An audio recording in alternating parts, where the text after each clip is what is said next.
The Art of War by Sun Tzu, translated by Lionel Giles. Part 12. The Attack by Fire. Sun Tzu said, "There are 5 ways of attacking with fire. The first is to burn soldiers in their camp. The second is to burn stores. The third is to burn baggage trains. The fourth is to burn arsenals and magazines. The fifth is to hurl dropping fire amongst the enemy." In order to carry out an attack, we must have means available. The material for raising fire should always be kept in readiness. There is a proper season for making attacks with fire, and special days for starting a conflagration. The proper season is when the weather is very dry. The special days are those when the moon is in the constellations of the Sieve, the Wall, the Wing, or the Crossbar, for these 4 are all days of rising wind. In attacking with fire, one should be prepared to meet 5 possible developments. 1. When fire breaks out inside to enemy's camp, respond at once with an attack from without.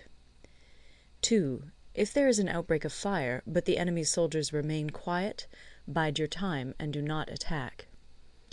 3. When the force of the flames has reached its height, follow it up with an attack, if that is practicable. If not, stay where you are. 4.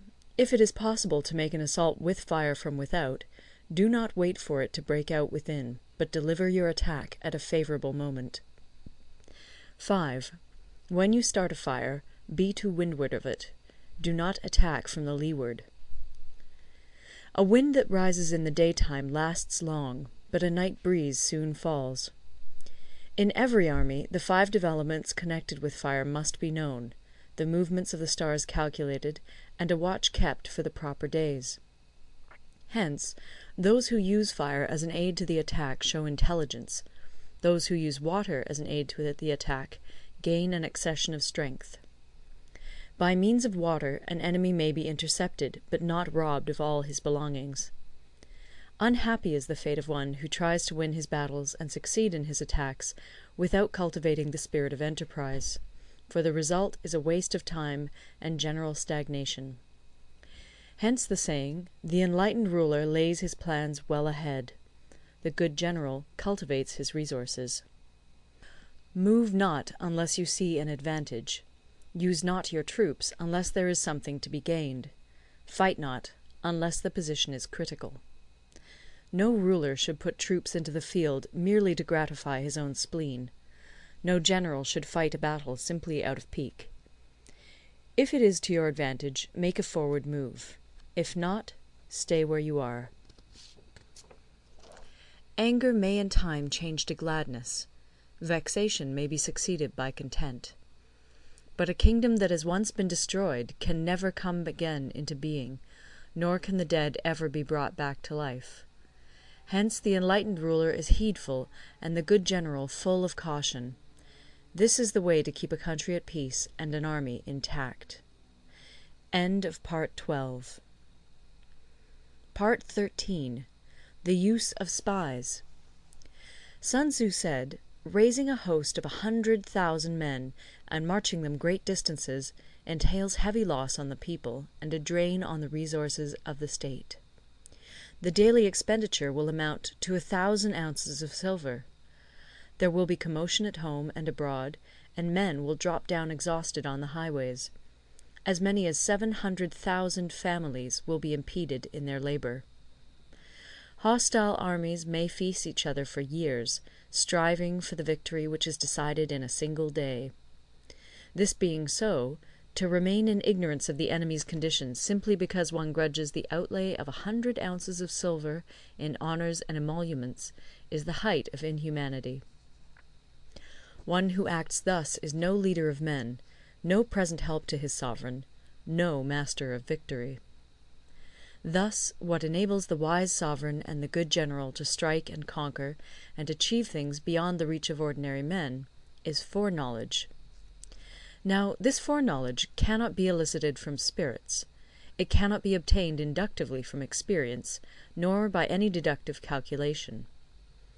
Knowledge of the enemy's dispositions can only be obtained from other men.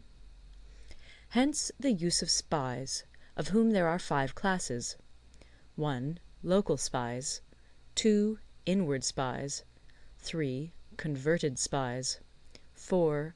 Doomed spies, 5. Surviving spies. When these 5 kinds of spy are all at work, none can discover the secret system.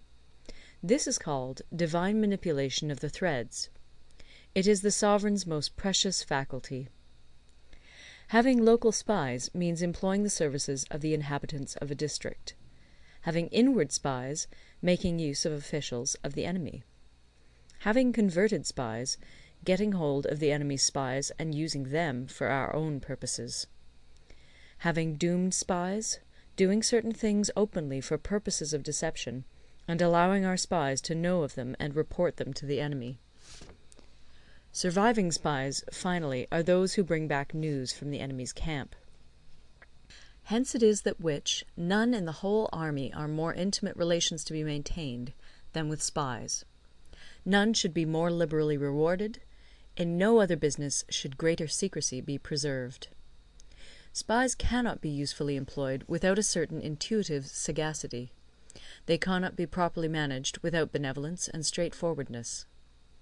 Without subtle ingenuity of mind, one cannot make certain of the truth of their reports.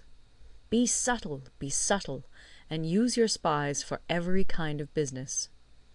If a secret piece of news is divulged by a spy before the time is ripe, he must be put to death together with the man to whom the secret was told. Whether the object be to crush an army, to storm a city, or to assassinate an individual, it is always necessary to begin by finding out the names of the attendants, the aides de camp, and doorkeepers and sentries of the general in command. Our spies must be commissioned to ascertain these.